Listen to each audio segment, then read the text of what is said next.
हर एक कहानी हम लोगों को कुछ सीख देती है, चाहे जिंदगी की कहानी हो या कहानी की जिंदगी हो। नमस्कार, मैं हूँ पूजा। आप सभी को हार्दिक स्वागत है कहानी के सफर में। आज मैं मुंशी प्रेमचंद जी की और एक कहानी लेके हाजिर हूँ। सीट बेल्ट कस के बांध ली है ना? जी हाँ, आज की कहानी है दुर्गा की मंदिर। तो चलिए देर किस बात की, शुरू करते हैं कहानी की सफर हम और आप एक साथ।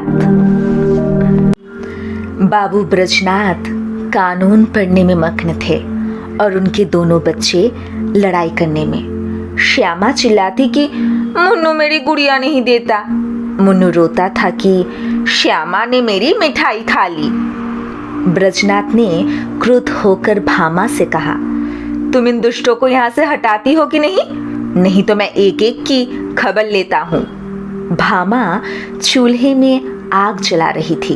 बोली, अरे तो अब क्या संध्या को भी पढ़ते ही रहोगे? जरा दम तो ले लो। ब्रजनाथ, उठा तो ना जाएगा, बैठी बैठी वहीं से कानून बघारोगी। अब एक आध को पटक दूंगा तो वहीं से गरजती हुई आओगी कि हाय हाय बच्चों को मार डाला। भामा, तो मैं कुछ बैठी या सोई तो नहीं हूं। जरा एक घड़ी तुम ही लड़कों को बहलाओगे तो क्या होगा? कुछ मैंने ही तो उनकी नौकरी नहीं लिखाई। ब्रजनाथ से कोई जवाब ना देते बन पड़ा। क्रोध पानी के समान बहाव का मार्ग ना पाकर और भी प्रबल हो जाता है। यद्यपि ब्रजनाथ नैतिक सिद्धांतों के ज्ञाता थे, पर उनके पालन में इस समय कुशल ना दिखाई दी। मुद्दई और मुद्दाले दोनों को एक ही लाठी हाँका और दोनों को रोते चिल्लाते छोड़े। कानून का ग्रंथ बगल में दबा कॉलेज पार्क की राह ली। सावन का महीना था। आज कई दिन बाद बादल हटे थे। हरे भरे वृक्ष सुनहरी चादर ओढ़े खड़े थे। मृदु समीर सावन का राग गाता था और बगुले डलियों पर बैठे हिंडोले झूल रहे थे। ब्रजनाथ एक बेंच पर आ बैठा और किताब खोली, लेकिन इस ग्रंथ को अपेक्षा प्रकृति ग्रंथ का अवलोकन अधिक चित्ताकर्षक था। कभी आसमान को पढ़ते थे, कभी पत्तियों को, कभी छविमयी हरियाली को और कभी सामने मैदान में खेलते हुए लड़कों को। एकाएक उन्हें सामने घास पर कागज की एक पुड़िया दिखाई दी। माया ने जिज्ञासा की, आड़ में चलो देखे इसमें क्या है। बुद्धि ने कहा, तुमसे मतलब, पड़ी रहने दो।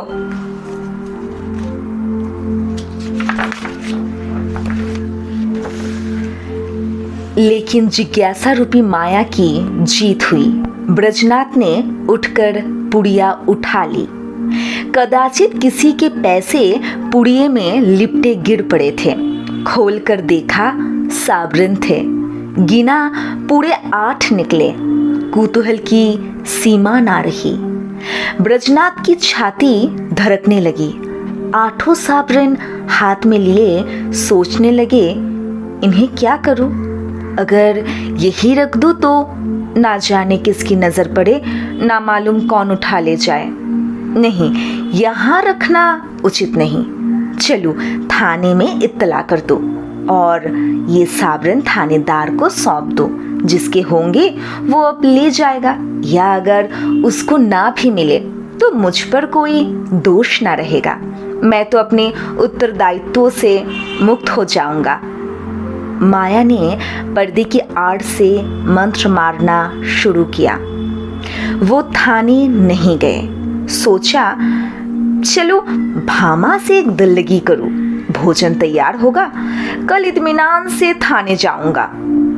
भामा ने सावरन देखे तो हृदय में एक गुदगुदी सी हुई। पूछा, किसकी है? ब्रजनाथ, मेरी। भामा, चलो कही हो ना। ब्रजनाथ, पड़ी मिली है। भामा, झूठ बात, ऐसे ही भाग्य की बलि हो तो सच बताओ, कहाँ मिली, किसकी है? ब्रजनाथ, सच कहता हूँ, परी मिली है। भामा, मेरी कसम? ब्रजनाथ, तुम्हारी कसम। भामा गिन्नियों को पति के हाथ से छीनने की चेष्टा करने लगी। ब्रजनाथ ने कहा, क्यों छीनती हो? भामा, लाओ मैं अपने पास रख लूं। ब्रजनाथ, रहने दो, मैं इसकी इत्तला करने थाने जाता हूं। भामा का मुख मलिन हो गया, बोली, पड़े हुए धन का क्या इत्तला? ब्रजनाथ, हाँ और क्या, इन 8 गिन्नियों के लिए ईमान बिगाड़ूंगा? भामा, अच्छा तो सवेरे चले जाना, इस समय जाओगे तो आने में देर होगी। ब्रजनाथ ने भी सोचा यही अच्छा, थाने वाले रात को कोई तो कार्रवाई करेंगे नहीं। जब अशरफियों को पड़े रहना है तो जैसे थाना वैसे मेरा घर। गिन्नियां संदूक में रख दी।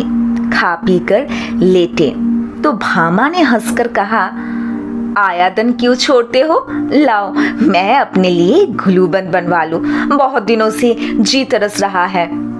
माया ने इस समय हास्य का रूप धारण किया। ब्रजनाथ ने तिरस्कार करके कहा, घुलूबंद की लालसा में गले में फांसी लगवाना चाहती हो क्या? प्रातःकाल ब्रजनाथ थाने के लिए तैयार हुए। कानून का एक लेक्चर छूट जाएगा, कोई हर्ज नहीं। वो इलाहाबाद के हाई कोर्ट में अनुवादक थे। नौकरी में उन्नति की आशा ना देखकर साल भर से वकालत की तैयारी में मग्न थे, लेकिन अभी कपड़े पहन ही रहे थे कि उनके एक मित्र मुंशी गोड़ेलाल आकर बैठ गए और अपने पारिवारिक दुश्चिंताओं की विस्मृति की राम कहानी सुनाकर अत्यंत विनीत भाव से बोले, भाई साहब, इस समय मैं इन झंझटों में ऐसा फंस गया हूँ कि बुद्धि कुछ काम नहीं करती। तुम बड़े आदमी हो, इस समय कुछ सहायता करो, ज्यादा नहीं 30 रुपये दे दो, किसी न किसी तरह काम चला लूंगा। आज 30 तारीख है, कल शाम को तुम्हें रुपये मिल जाएंगे। ब्रजनाथ बड़े आदमी तो ना थे, किंतु बड़प्पन की हवा बांध रखी थी। ये मिथ्याभिमान उनके स्वभाव की एक दुर्बलता थी। केवल अपने वैभव का प्रभाव डालने के लिए ही वो बहुधा मित्रों की छोटी मोटी आवश्यकताओं पर अपनी वास्तविक आवश्यकताओं को निछावर कर दिया करते थे। लेकिन भामा को इस विषय में उनसे सहानुभूति ना थी। इसलिए जब ब्रजनाथ पर इस प्रकार का संकट आ पड़ता था, तब थोड़ी देर के लिए उनकी पारिवारिक शांति अवश्य नष्ट हो जाती थी। उनमें इनकार करना या डालने की हिम्मत ना थी। वो सकुचते हुए भामा के पास गए और बोले, तुम्हारे पास 30 रुपये तो ना होंगे, मुंशी गोड़ेलाल मांग रहे हैं। भामा ने रुकाई से कहा, मेरे पास तो रुपए नहीं। ब्रजनाथ, होंगे तो जरूर, बहाना करती हो। भामा, अच्छा बहाना ही सही। ब्रजनाथ, तो मैं उनसे क्या कह दूं? भामा, कह दो घर में रुपए नहीं है। तुमसे ना कहते बने तो मैं पर्दे की आड़ से कह दूं। ब्रजनाथ, कहने को तो मैं कह दूं, लेकिन उन्हें विश्वास ना आएगा, समझेंगे बहाना कर रहे हैं। भामा, समझेंगे तो समझा करे। ब्रजनाथ, मुझसे ऐसी बेमुरावती नहीं हो सकती, रात दिन का साथ ठहरा, कैसे इनकार करूं? भामा, तो जो मन में आवे सो करो, मैं एक बार कह चुकी, मेरे पास रुपए नहीं। ब्रजनाथ मन में बहुत खिन्न हुए। उन्हें विश्वास था कि भामा के पास रुपए है, लेकिन केवल मुझे लज्जित करने के लिए इनकार कर रही है। दुराग्रह ने संकल्प को दृढ़ कर दिया। संदूक से 2 गिन्नियां निकाली और गोड़ेलाल को देकर बोले, भाई, कल शाम को कचहरी से आते ही रुपए दे जाना, ये एक आदमी की अमानत है। मैं इसी समय देने जा रहा था। यदि कल रुपए ना पहुंचे तो मुझे बहुत लज्जित होना पड़ेगा, कहीं मुंह दिखाने योग्य ना रहूंगा। गोड़ेलाल ने मन में कहा, अमानत स्त्री के सिवा और किसके होगी, और गिन्नियां जेब में रखकर घर की राह ली। आज 1 तारीख की संध्या है। ब्रजनाथ दरवाजे पर बैठे गोड़ेलाल का इंतजार कर रहे हैं। 5 बज गए। गोड़ेलाल अभी तक नहीं आए। ब्रजनाथ की आंखें रास्ते की तरफ लगी हुई थी। हाथ में एक पत्र था, लेकिन पढ़ने में जी नहीं लगता था। हर तीसरे मिनट रास्ते की ओर देखने लगते थे, लेकिन सोचते थे आज वेतन मिलने का दिन है, इसी कारण आने में देर हो रही है। आते ही होंगे। 6 बजे। गोड़ेलाल का पता नहीं। कचहरी के कर्मचारी एक एक करके चले आ रहे थे। ब्रजनाथ को कई बार धोखा हुआ। वो आ रहे हैं, जरूर वही, वो ऐसी अचकन, वैसे टोपी है, चाल भी वही है, हाँ वही है, इसी तरफ आ रहे हैं। अपने हृदय से एक बोझा सा उतरता मालूम हुआ, लेकिन निकट आने पर ज्ञात हुआ कि कोई और है। आशा की कल्पित मूर्ति दुराशा में बदल गई। ब्रजनाथ का चित्त खिन्न होने लगा। वो एक बार कुर्सी से उठे, बरामदे की चौखट पर खड़े हो सड़क पर दोनों तरफ निगाहें दौड़ाई, कहीं पता नहीं। 2-3 बार दूर से आते हुए इक्को को देखकर गोड़ेलाल का भ्रम हुआ। आकांक्षा की प्रबलता। 7 बजे। चिराग जल गए। सड़क पर अंधेरा छाने लगा। ब्रजनाथ सड़क पर उद्विग्न भाव से टहलने लगे। इरादा हुआ गोड़ेलाल के घर चलूं। उधर कदम बढ़ाए, लेकिन हृदय कांप रहा था कि कहीं वो रास्ते में आते हुए ना मिल जाए तो समझेंगे कि थोड़े से रुपए के लिए इतना व्याकुल हो गए। थोड़े ही दूर गए कि किसी को आते देखा। भ्रम हुआ गोड़ेलाल है। मुड़े और सीधे बरामदे में आकर दम लिया, लेकिन फिर वही धोखा, फिर वही भ्रांति। तब सोचने लगे कि इतनी देर क्यों हो रही है, क्या अभी तक वो कचहरी से ना आए होंगे? ऐसा कदापि नहीं हो सकता। उनके दफ्तर वाले मुद्दत हुई, निकल गए। बस 2 बातें हो सकती है, या तो उन्होंने कल आने का निश्चय कर लिया, समझे होंगे रात को कौन जाए, या जानबूझकर बैठे होंगे, देना ना चाहते होंगे। उस समय उनको गरज थी, इस समय मुझे गरज है। मैं ही किसी को क्यों ना भेज दूं, लेकिन किसे भेजूं? मुन्नू जा सकता है, सड़क ही पर मकान है। ये सोचकर कमरे में गए, लैंप जलाया और पत्र लिखने बैठे, मगर आंखें द्वार ही की ओर लगी हुई थी। अकस्मात किसी के पैरों की आहट सुनाई दी, परंतु पत्र को एक किताब के नीचे दबा लिया और बरामदे में चले आए। देखा पड़ोस का एक कुंजरा ताड़ पड़ाने आया है। उससे बोले, भाई इस समय फुर्सत नहीं है, थोड़ी देर में आना। उसने कहा, बाबूजी घर भर के आदमी घबराए हैं, जरा एक निगाहें देख लीजिए। निदान ब्रजनाथ ने झुंझुलाकर उसके हाथ से ताड़ ले लिया और सरसरी नजर से देखकर बोले, कलकत्ते से आया है, माल नहीं पहुंचा। कुंजरे ने डरते डरते कहा, बाबूजी इतना और देख लीजिए किसने भेजा है। इस पर ब्रजनाथ ने तार फेंक दिया और बोले, मुझे इस वक्त फुर्सत नहीं है। 8 बज गए। ब्रजनाथ को निराशा होने लगी। मुन्नू इतनी रात बीते नहीं जा सकता। मन में निश्चय किया, आज ही जाना चाहिए, बला से बुरा मानेंगे। इसकी कहाँ तक चिंता करूं, स्पष्ट कह दूंगा मेरा रुपए दे दो। भालमनसी भालमनसों से ही निभाई जा सकती है। ऐसे धूर्तों के साथ भालमनसी का व्यवहार करना मूर्खता है। अचकन पहनी घर में जाकर भामा से कहा, जरा एक काम से बाहर जाता हूँ, किवाड़े बंद कर लो। चलने को तो चले, लेकिन पग पग पर रुकते जाते थे। गोड़ेलाल का घर दूर से दिखाई दिया। लैंप जल रहा था। ठिठक गए और सोचने लगे, चलकर क्या कहूँगा। कहीं उन्होंने जाते जाते रुपए निकाल कर दे दिए और देर के लिए क्षमा मांगी तो मुझे बड़ी झेप होंगी। वो मुझे श्रुत, औछा, धैर्यहीन समझेंगे। नहीं, रुपए की बातचीत करूं। कहूँगा, भाई घर में बड़ी देर से पेट दर्द कर रहा है, तुम्हारे पास पुराना तेज सिरका तो नहीं है? मगर नहीं, ये बहाना कुछ भद्दा सा प्रतीत होता है। सांप कलाई खुल जाएगी। इस झंझट की जरूरत ही क्या है?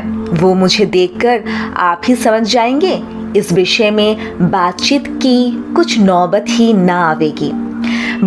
ब्रजनाथ इसी उधरेबुन में आगे बढ़ते चले जाते थे। जैसे नदी में लहरें चाहे किसी और चले, धारा अपना मार्ग नहीं छोड़ती।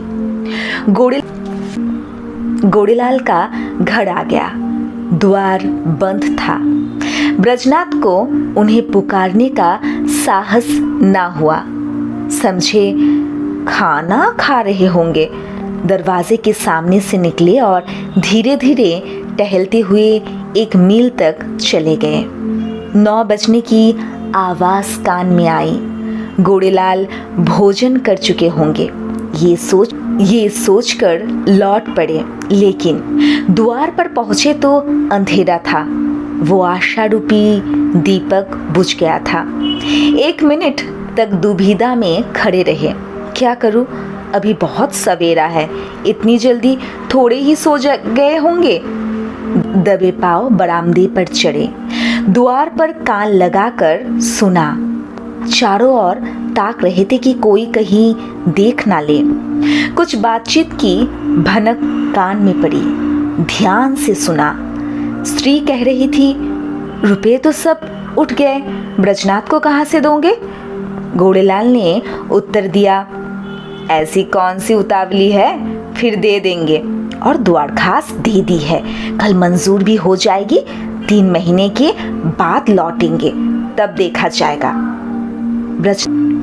ब्रजनाथ को ऐसा जान पड़ा मानो मुंह पर किसी ने तमाचा मार दिया। क्रोध और नैराश्य से भरे हुए बरामदे में उतर आए। घर चले तो सीधे कदम ना पड़ते थे, जैसे कोई दिन भर का थका मदा पथिक हो। ब्रजनाथ रात भर करवटे बदलते रहे। कभी गोड़ेलाल की धूर्तता पर क्रोध आता था, कभी अपनी सरलता पर।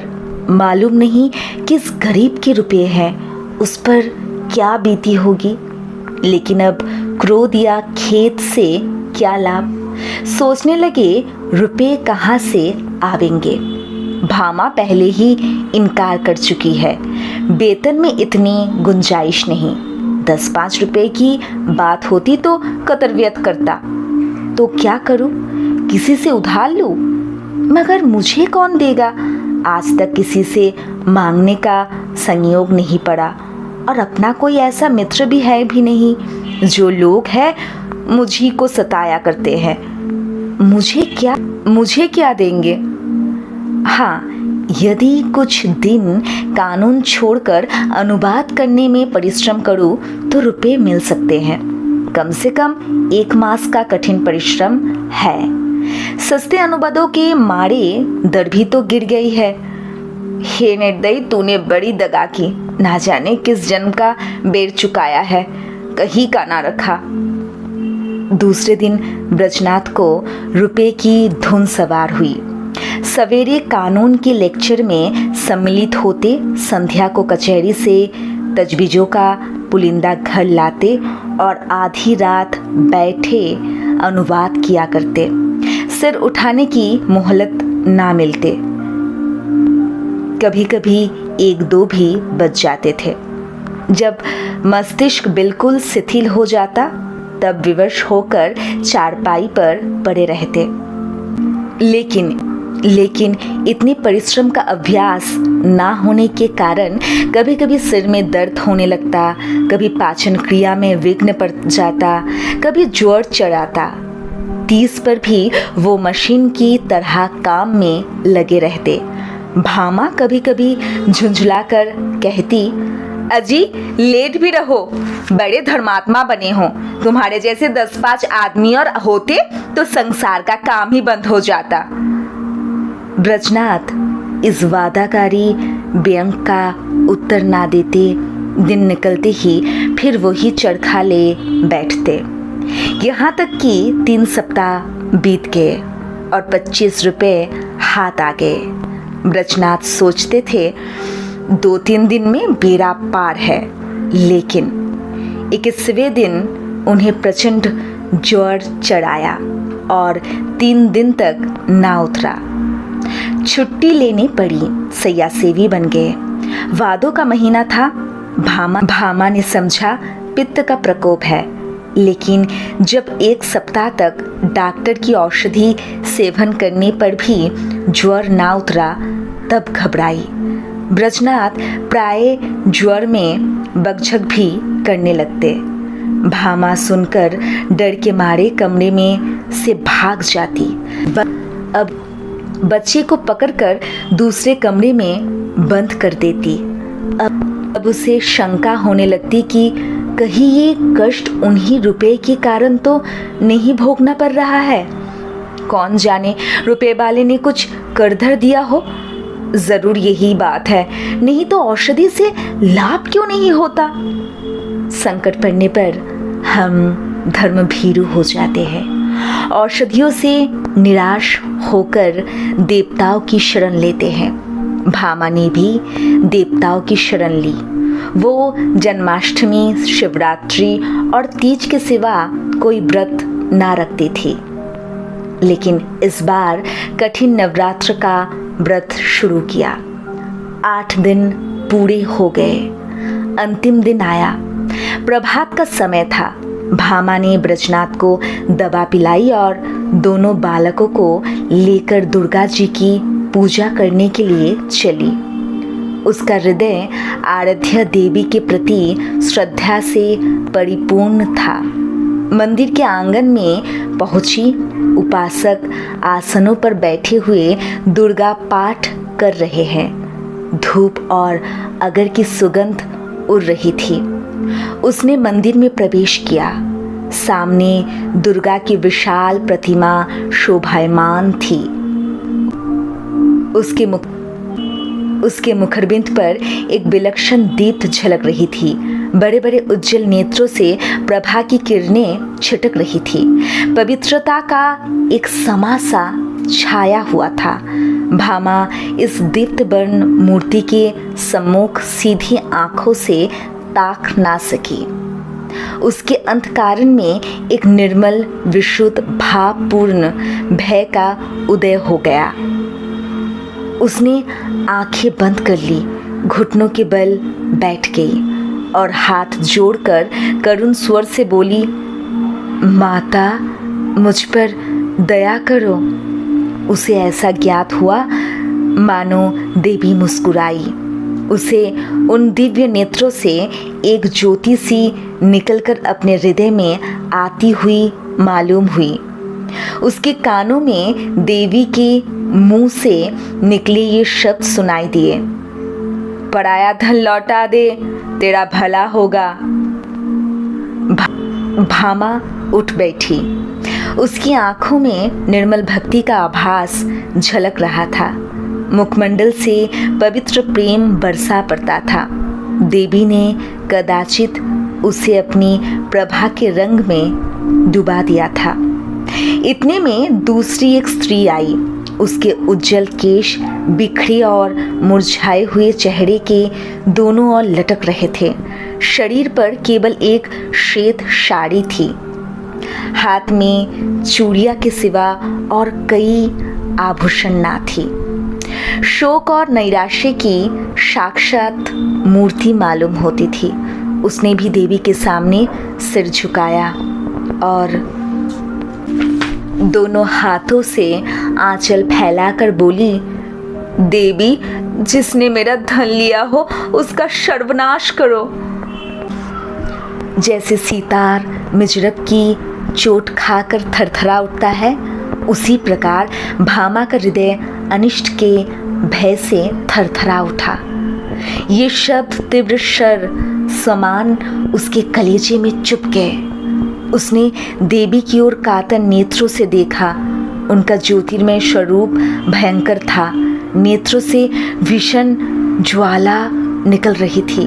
भामा के अंतकरण में सर्वथा आकाश से मंदिर के सामने वाले वृक्षों से, मंदिर के स्तंभों से, सिंहासन के ऊपर जलते हुए दीपक से और देवी के विकराल मुंह से ये शब्द निकालकर गुजने लगे, पराया धन लौटा दे, नहीं तो तेरा सर्वनाश हो जाएगा।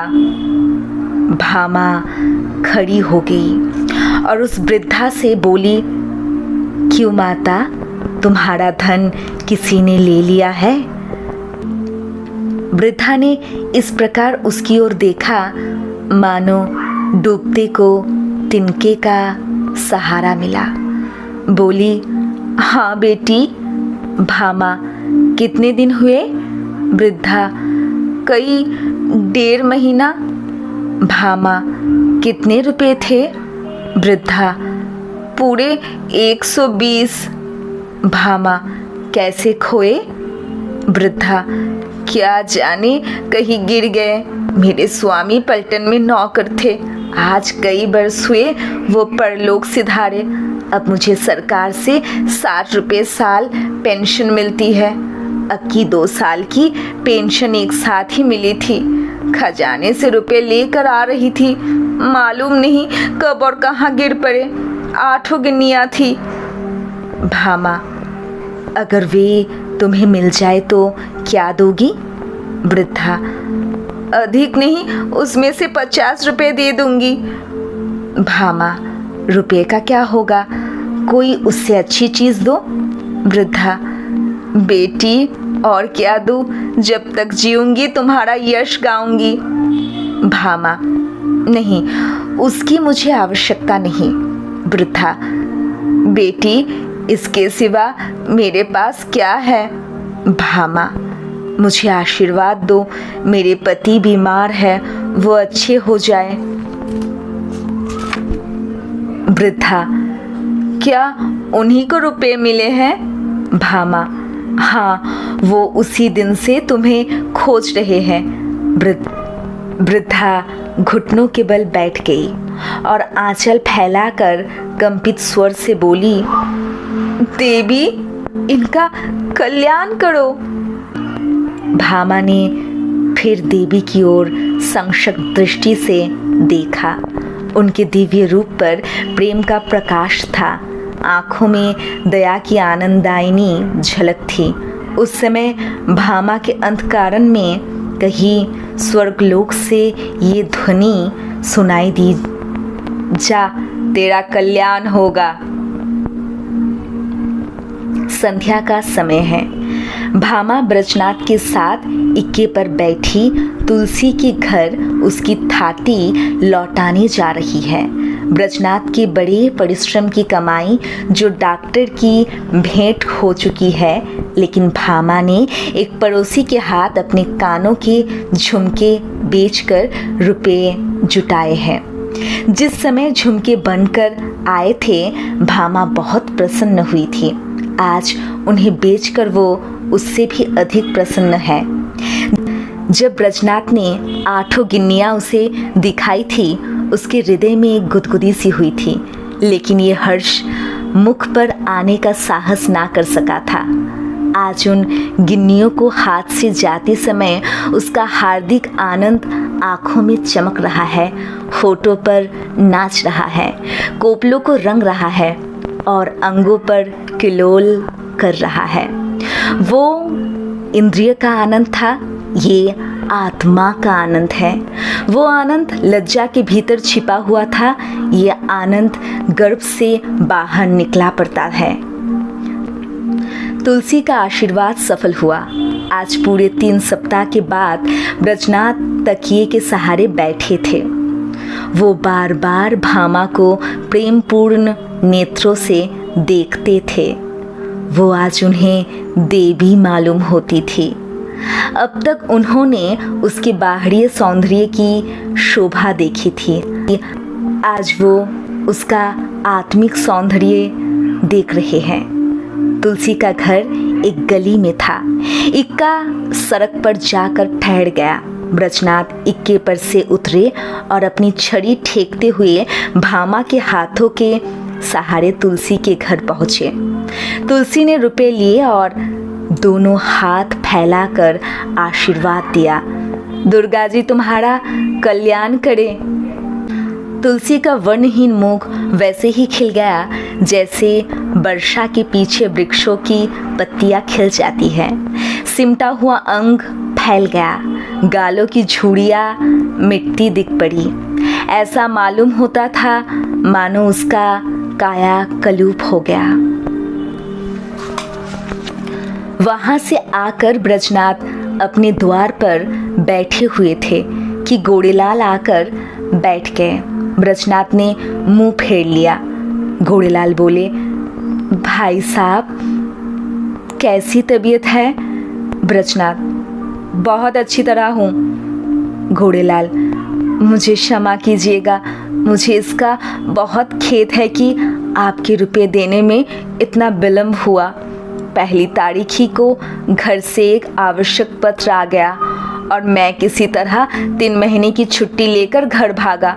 वहाँ की विपत्ति कथा कहूँ तो समाप्त ना होगा, लेकिन आपकी बीमारी की शोक समाचार सुनकर आज भागा चला आ रहा हूँ। ये लीजिए, रुपए हाजिर है। इस विलम्ब के लिए अत्यंत लज्जित हूँ। ब्रजनाथ का क्रोध शांत हो गया। विनय में कितनी शक्ति है। बोले, जी हाँ, बीमार तो था लेकिन अब अच्छा हो गया हूँ। आपको मेरे कारण व्यर्थ कष्ट उठाना पड़ा। यदि इस समय आपको असुविधा हो तो रुपया फिर दे दीजिएगा। मैं अब उरीन हो गया हूँ, कोई जल्दी नहीं है। घोड़ेलाल विदा हो गए तो ब्रजनाथ रुपये लिए हुए भीतर आए और भामा से बोले, ये लो अपने रुपए। घोड़ेलाल दे गए। भामा ने कहा, ये मेरे रुपए नहीं है, तुलसी के हैं। एक बार पढ़ाया था, लेकर सीख गई। ब्रजनाथ, लेकिन तुलसी के पूरे रुपए तो दे दिए गए हैं। भामा, दे दिए तो क्या हुआ, ये उसके आशीर्वाद के निछावर है। ब्रजनाथ, कान के झुमके कहाँ से आवेंगे? भामा, झुमके ना रहेंगे ना सही, सदा के लिए कान तो हो गए। खत्म हुई आज की कहानी दुर्गा की मंदिर। कुछ भूल त्रुटि अगर मुझसे हुई है तो मैं क्षमा मांग लेती हूँ। आज के सफ़र आप लोगों को कैसा लगा ज़रूर कमेंट सेक्शन में बताइएगा। और अगर इस सफ़र में आप और भी किसी को लाना चाहते हैं तो ये लाइक करना पड़ेगा आपको, शेयर करना पड़ेगा आपको और खोज को सब्सक्राइब करना पड़ेगा, ताकि मैं जब भी सफ़र के लिए तैयार हो जाऊं तो आप लोगों के पास नोटिफिकेशन चल जाए। आ जाती हूँ, बात होगी, मुलाकात होगी आप लोगों से नए सफ़र में। नमस्कार।